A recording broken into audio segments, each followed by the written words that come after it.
Salam, selamat malam saudara-saudaraku dalam Kristus. Bertemu kembali dalam renungan malam Suara Pengharapan. Tema renungan kita pada malam ini adalah iman yang menyelamatkan. Dalam kitab Injil Matius pasal 9 ayat 20 sampai ayat 22 tertulis, pada waktu itu seorang perempuan yang sudah 12 tahun lamanya menderita pendarahan maju mendekati Yesus dari belakang dan menjamah jumbai jubahnya. Karena katanya dalam hatinya, asal ku jamah saja jubahnya, aku akan sembuh. Tetapi Yesus berpaling dan memandang dia serta berkata, teguhkanlah hatimu, hai anakku, imanmu telah menyelamatkan engkau.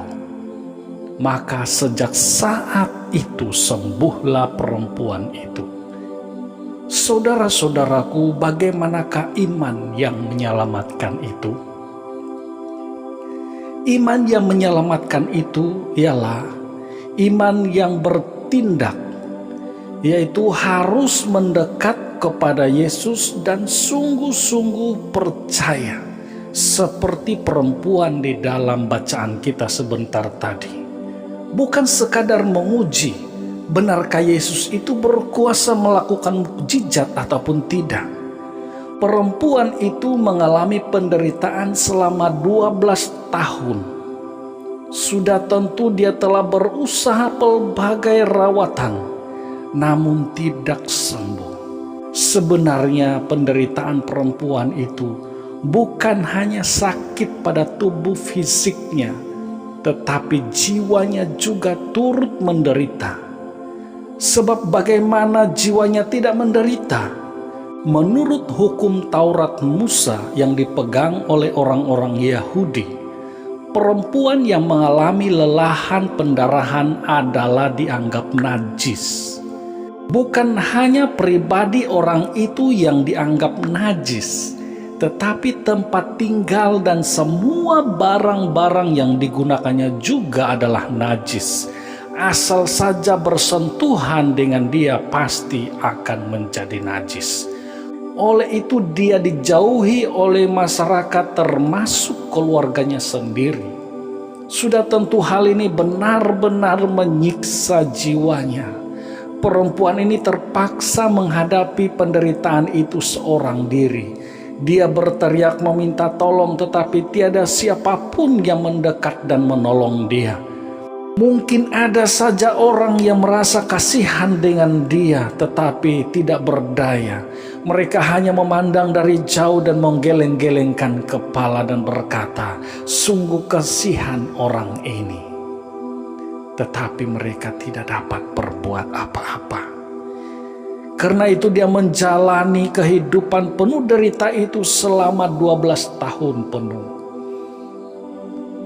Oleh karena Yesus sudah begitu terkenal dan telah menyembuhkan banyak orang, dia juga teringin disembuhkan, tetapi dia tidak dapat menemui Yesus secara terang-terangan karena banyak orang yang kenal dengan dia sebagai seorang yang najis dan sudah tentu mengundang reaksi yang amat buruk kepada masyarakat. Oleh itu dia mau mendekat kepada Yesus secara diam-diam tanpa diketahui oleh orang lain. Dia membungkus diri agar tidak dikenal oleh orang. Dia berjuang masuk ke dalam kerumunan dan himpitan banyak orang.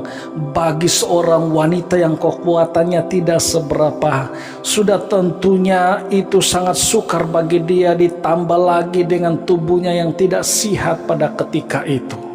Tetapi itulah namanya perjuangan dan akhirnya dia sampai kepada Yesus.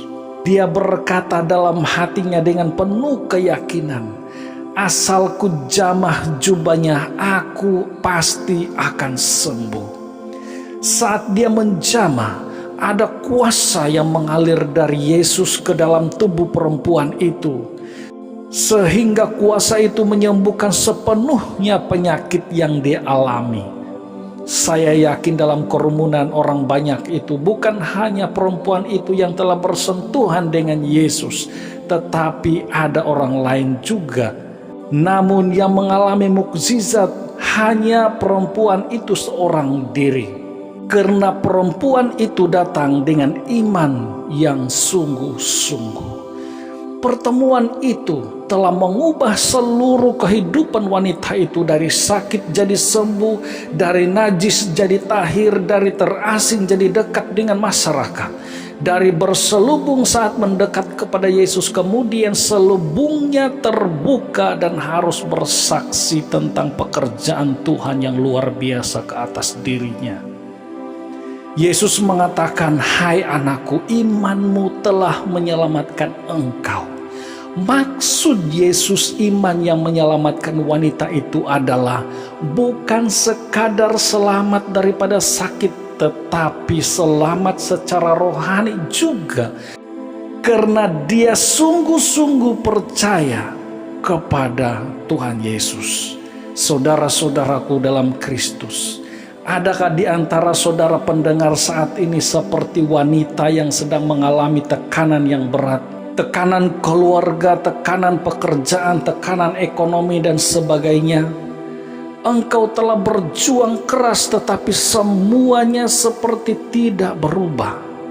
Dan hal itu melelahkanmu sampai saat ini.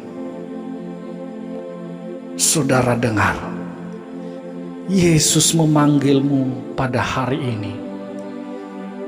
Marilah kepadaku semua yang letih lesu dan berbeban berat. Aku memberi kelegaan kepadamu. Saudara, bukalah hatimu. Marilah kita menghampiri Tuhan Yesus. Hampiri Dia dengan doa. Bapa di sorga, kami terbuka di hadapan-Mu saat ini, menyadari bahwa Engkaulah Tuhan yang mampu melakukan jauh lebih besar di dalam hidup kami. Bapa, saat ini hamba-Mu berdoa bagi semua pendengar dimanapun mereka berada, siapapun mereka, baik besar ataupun kecil, baik perempuan ataupun laki-laki. Ada di antara mereka yang berjuang dengan sungguh-sungguh di dalam kehidupannya untuk melepaskan diri dengan pelbagai tekanan di dalam kehidupannya. Tuhan, hamba-Mu berdoa supaya Engkau yang penuh belas kasihan, Tuhan tolong supaya mereka ini dilepaskan daripada segala beban yang menghimpit kehidupan mereka. Terima kasih Tuhan atas belas kasihan-Mu. Bapa di sorga, saat ini hamba-Mu berdoa bagi saudara-saudaraku yang sedang mengalami jangkitan virus COVID-19. Mereka yang terlantar di hospital atau di rumah, hamba-Mu berdoa supaya mereka dihibur dan dikuatkan oleh Tuhan.